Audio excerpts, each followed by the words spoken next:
तो नमस्कार दोस्तों मैं आपका दोस्त राजवीर राजपूत और आपने लॉगिन किया है सेल्फ केयर चैनल। दोस्तों ये चैनल मैंने नया बनाया है और इस चैनल पर हम सिर्फ और सिर्फ डायबिटीज़ से रिलेटेड वीडियोस डालेंगे और जो मेरा दूसरा चैनल है समाधान डॉक्टर, उस पर आपको सभी तरह के वीडियो, हर तरह की डिजीज़ के वीडियो मिलेंगे।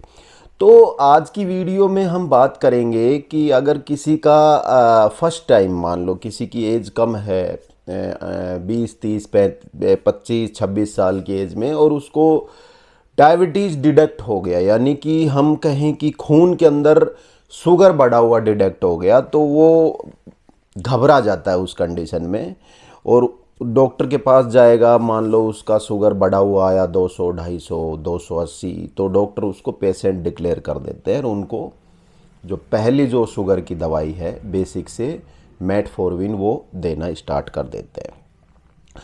अभी पिछले ही दिनों मेरा एक दोस्त मेरे संपर्क में आया, दोस्त तो नहीं कह सकते, छोटी एज का था, तो मेरे संपर्क में आया और उसने कहा कि यूरिन इन्फेक्शन से लेके कुछ प्रॉब्लम्स मुझे थी और मैंने डॉक्टर से संपर्क किया तो उन्होंने रैंडमली मेरा ब्लड शुगर जांच कर दिया। तो उसका ब्लड शुगर बढ़ा हुआ आया 280 के आसपास। फिर उसकी HbA1c की गई तो HbA1c भी उसकी 12.6 के आसपास आई थी। तो ये दोनों रिपोर्टों को आधार मानते हुए डॉक्टर ने उनको मेटफॉर्मिन दवा स्टार्ट करा दी और जो भी उसको परहेज जो थे शुगर वाले वो बता दिए। यानी कि कुल मिला के बात यह है कि भाई उसको शुगर पेशेंट डिक्लेयर कर दिया। अब वो थोड़ा टेंस में था कि अभी तो मेरी छोटी एज है, ज़्यादा एज भी नहीं है और मुझे तो शुगर हो गया, तो अब मैं कुछ भी खा नहीं सकता, हर चीज़ पे मेरे बंधन लग जाएगा। तो मुझसे मिला, तो फिर मैंने उसकी काउंसलिंग की कि देखिए, बढ़े हुए शुगर का मतलब ये नहीं है कि आप शुगर पेशेंट हैं, आप डायबिटिक हैं। शुगर आपका बढ़ रहा है, इसका मेन कारण होता है इंसुलिन रेजिस्टेंस। तो दोस्तों अगर आप इस वीडियो को पूरा देखेंगे तो आप समझ जाएंगे कि हर वो इंसान जिसका शुगर 200, 250, 300 बढ़ा हुआ आता है, तो वो ज़रूरी नहीं कि शुगर पेशेंट है। भाई वो इंसुलिन रेजिस्टेंस भी तो उसे हो सकता है ना। अगर उसको इंसुलिन रेजिस्टेंस है तो वो उसको ठीक कर सकता है, और अगर इंसुलिन रेजिस्टेंस ठीक हो गया तो उसकी जो खून के अंदर जो शुगर डिटेक्ट होती है वो ठीक हो जाएगी, यानी कि उसकी शुगर नॉर्मल हो जाएगी। तो फिर वो शुगर पेशेंट कैसे है?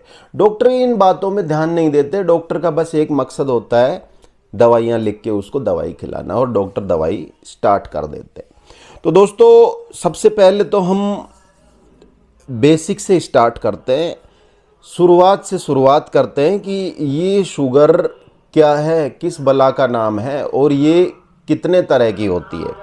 तो देखिए दोस्तों, खून के अंदर जो ग्लूकोज होती है, जिसको हम कार्बोहाइड्रेट भी कह सकते हैं, शुगर भी कह सकते हैं, उसकी मात्रा जब बढ़ी हुई मिलती है, जब हम खून की जांच करवाते हैं, उसकी मात्रा एक लिमिट से ज़्यादा मिलती है।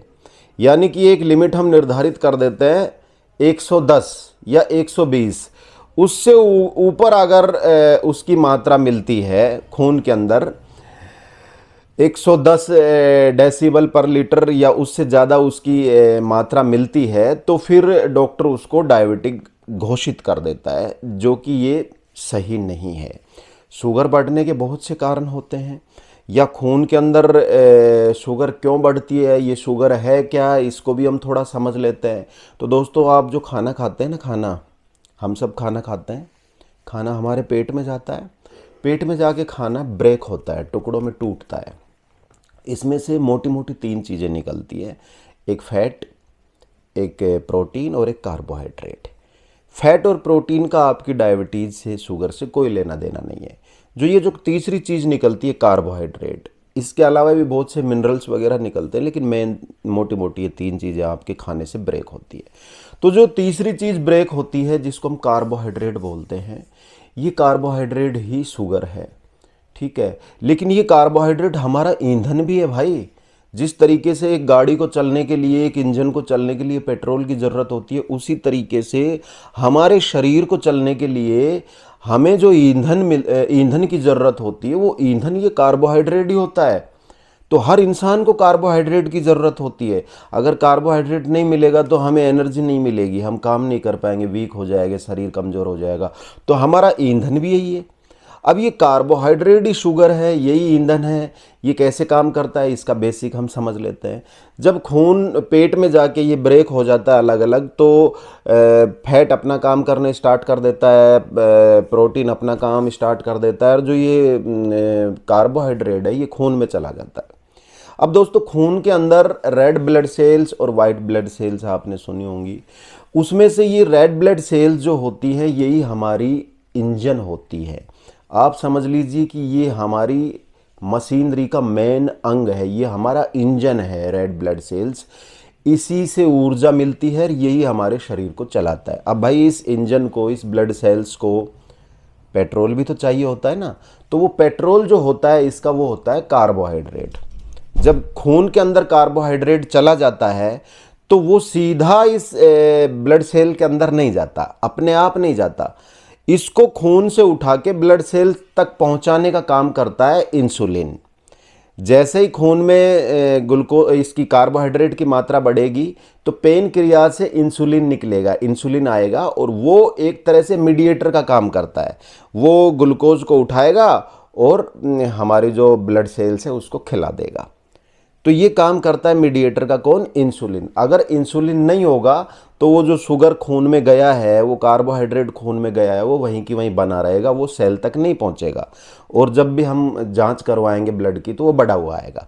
अगर इंसुलिन ठीक तरीके से काम करेगा तो वो जैसे ही शुगर खून में जाएगा उसको कुछ ही टाइम में 2 घंटे से 2 घंटे के बीच में उठा के और सेल को खिला देगा। जब वो शुगर वहाँ से उठ के सेल के अंदर चला गया तो फिर खून में उसकी मात्रा एक निश्चित एक लिमिट में ही आएगी, पैरामीटर में, ज़्यादा नहीं आएगी, तो वो आदमी नॉर्मल होता है। अगर वो खून में उसकी मात्रा ज़्यादा आ गई, यानी कि वो सेल तक नहीं पहुँच पाया, यानी कि इंसुलिन ने अपना काम प्रॉपर नहीं किया, तो उसको डायबिटिक पेशेंट घोषित कर देते हैं। अब दोस्तों, डायबिटिक भी, अगर मान लो आपको इंसुलिन प्रॉपर बन रहा है तो फिर आप डायबिटिक कैसे हैं? आपका इंसुलिन प्रॉपर खून के अंदर बन रहा है, वो खून में पहुंच रहा है, पेनक्रियाज में प्रॉपर बन के खून में पहुंच रहा है, और फिर आपकी शुगर बढ़ी हुई आ रही है, तो फिर आप शुगर पेशेंट कैसे हैं भाई? यही तो सोचने वाली बात है ना। इस केस में हम बोलेंगे कि आपको इंसुलिन रेजिस्टेंस, क्योंकि जो सेल होती है उसके चारों तरफ एक फैट की लेयर बन जाती है। फैट की लेयर बनने के बाद में उसके जो छिद्र होते हैं जिनमें से वो इंसुलिन शुगर को अंदर डालता है, वो छिद्र बंद हो जाते हैं, तो प्रॉपर इंसुलिन काम नहीं कर पाता, शुगर को उठा के सेल को खिला नहीं पाता, क्योंकि उस पर एक फैट की लेयर बन गई है। सेल इंसुलिन को रेजिस्टेंस करने लग गई है, और जब ये रेजिस्टेंस बढ़ जाता है तो हमारे खून में इंसुलिन ठीक तरीके से काम नहीं करता, खून में शुगर डिटेक्ट होने लग जाती है। इसी को डॉक्टर बोल देते हैं कि आप डायबिटिक हैं। भारत में जाते ही आपकी जांच होगी, रैंडम जांच होगी, फिर खाली पेट डॉक्टर जांच करवा लेगा शुगर की, और उसके बाद में HbA1c करवा लेगा। ये 3 जांचें करवाएंगे। इन 3 जांचों पे ही आपको डिक्लेयर कर देते हैं कि आप डायबिटिक हैं। नहीं, इन 3 जांचों से कहीं ये डिक्लेयर नहीं हो रहा कि आपकी 200, 250, 300 शुगर आ रही है तो आप डायबिटिक हैं। विदेशों के अंदर इन 3 जांचों के अलावा 3 जांच डॉक्टर और करता है, यानी टोटल 6 जांच करता है, और 6 जांचों के बाद में अगर रेस्पॉन्स आ रहा है कि आप डायबिटिक हैं तो ही आप डायबिटिक हैं। अब ये 6 जांचें कौन कौन सी हैं? पहली जांच जैसे नॉर्मल जांच होती है, रैंडम या फास्टिंग शुगर की, जो कि भारत में भी होती है, बाहर भी होती है। दूसरी जांच HbA1c, जो भारत में भी होती है, बाहर भी होती है। और तीसरी वही रैंडम या फास्टिंग शुगर की जांच, जो भारत में भी होती है, बाहर भी होती है। फ़र्क सिर्फ इतना है कि इन 3 जांचों को आधार बनाते हुए यहाँ पर दवाइयाँ शुरू कर देते हैं। बाहर इन 3 जांचों को आधार बना के दवाइयाँ शुरू नहीं करते, वो 3 जांच और करवाते हैं, जिसमें सबसे पहली जांच वो करवाते हैं HOMA-IR। अब HOMA-IR की जांच में आपको पता लग जाएगा कि आपके पेनक्रियाज में इंसुलिन कितना बन रहा है। जो इंसुलिन बन रहा है वो आपकी बॉडी के अंदर सेंसिटिव कितना है, यानी कि कितना वो आपकी बॉडी में काम कर रहा है। तीसरा, आपकी पेनक्रियाज के अंदर जो बीटा सेल होते हैं, बीटा सेल जो इंसुलिन बनाते हैं, वो कितने काम कर रहे हैं, यानी कितने % बीटा सेल काम कर रहे हैं। अगर ये तीनों जांचें पॉजिटिव आती है, पॉजिटिव मीन्स जैसे कि मान लो बीटा सेल काम नहीं कर रहे, ठीक है, आपके इंसुलिन 0.8 से कम बन रहा है, आपकी HOMA-IR में आपकी बॉडी इंसुलिन सेंसिटिव नहीं है, तब जाके डॉक्टर डिक्लेयर करता है कि आप डायबिटिक हैं। और अगर मान लो ये तीनों जांचें नेगेटिव आती हैं, यानी कि ठीक आती है हमारे हिसाब से, आपकी बीटा सेल्स 40% से ज़्यादा काम कर रही हैं, मतलब इंसुलिन का प्रोडक्शन कर रही हैं, आपकी जो बॉडी है वो इंसुलिन को लेके सेंसिटिव है, ठीक है। दूसरा, आपकी जो फास्टिंग इंसुलिन है या फिर आपकी जो सी पेप्टाइड की जो जांच है, तीसरी जांच में सी पेप्टाइड की जांच भी होती है। सी पेप्टाइड में ये कंफर्म हो जाता है कि आपकी जो पेन क्रियाज है वो कितना इंसुलिन प्रोड्यूस कर रही है। मान लो वो 0.8 से ज़्यादा है, तो फिर 0.8 से ज़्यादा है तो वो नॉर्मल है। जब ये तीनों जांचें आपकी नॉर्मल आ गई, सी पेप्टाइड भी नॉर्मल आ गई, सी पेप्टाइड में आपका 0.8 से ऊपर आ गया, होमा IR में आपकी बॉडी इंसुलिन सेंसिटिव है, या आपकी बीटा सेल्स 40% से ज़्यादा काम कर रही है, जब ये तीनों जो रिपोर्ट है ये पॉजिटिव आ गई, इट मीन्स आपके शरीर में इंसुलिन तो बन रहा है ना, तो फिर शुगर क्यों बढ़ रहा है? अब बात यह है, जब इंसुलिन पेन क्रियाज प्रॉपर मात्रा में बना रही है तो फिर शुगर क्यों बढ़ रहा है? तो इस कंडीशन में एक ही चीज़ होती है कि आपकी बॉडी इंसुलिन को लेके रेजिस्टेंस कर रही है, यानी कि इंसुलिन ठीक तरीके से काम नहीं कर रहा। अब होता यह है कि उस इंसुलिन को हमें ठीक तरीके से काम कैसे करवाना है ताकि वो खून से उठा के शुगर को, सेल को खिला पाए। आप इंसुलिन को रेजिस्टेंस को ठीक कर लीजिए, इंसुलिन रेजिस्टेंस ठीक होते ही आपकी जो बॉडी है वो नॉर्मल हो जाएगी और आपकी जो वो प्रक्रिया है शुगर को सेल को खिलाने की वो नॉर्मल हो जाएगी और आपके खून से बढ़ी हुई शुगर कम हो जाएगी, यानी आपके खून में बढ़ी हुई शुगर डिडक्ट होना बंद हो जाएगी। तो इसमें दवाई लेने की क्या ज़रूरत है भाई? तो अगर आपको, आपकी एज है 40-50 साल और आप शुरुआत में आपको शुगर डिटेक्ट हो गया है, डॉक्टर से दवाई लेने से पहले बोलिए कि भाई मेरी 3 जांच और करवाओ, जिसमें होमा IR कराओ, सी पेप्टाइड कराओ, फास्टिंग इंसुलिन सीरम कराओ। इन 3 जांचों को आधार बना के आप पता लगाइए कि भाई आपको इंसुलिन बन रहा है कि नहीं बन रहा। अगर इंसुलिन बन रहा है तो फिर आप उसी डॉक्टर से जाके सवाल कीजिए कि सर मुझे तो इंसुलिन बन रहा है, तो अब मुझे डायबिटीज़ कैसे है? सबसे पहले भारत के अंदर 60 to 70% लोगों को डायबिटीज़ है ही नहीं, वो वैसे ही दवाइयाँ खा रहे हैं, उनको इंसुलिन रेजिस्टेंस है। इंसुलिन रेजिस्टेंस वो ठीक कर लेंगे, उनकी डायबिटीज़ अपने आप ठीक हो जाएगी। अब ये ठीक कैसे करना है, इंसुलिन रेजिस्टेंस होता क्यों है, इसको और अच्छे से समझेंगे और आगे की वीडियोज़ में, जो कि मैं इसी चैनल पे डालने वाला हूँ। आज की वीडियो में मैं इतना ही बताऊंगा। उम्मीद करता हूँ यहाँ तक आपको समझ में आ गया होगा। आगे भी मैं इसी टॉपिक पर अच्छी अच्छी वीडियो इस चैनल पर डालूंगा और आपको यकीन दिलाता हूँ अगर प्रॉपर आप देखते रहे तो आप अपनी शुगर को रिवर्स कर लेंगे, यानी इंसुलिन रेजिस्टेंस को ठीक कर लेंगे।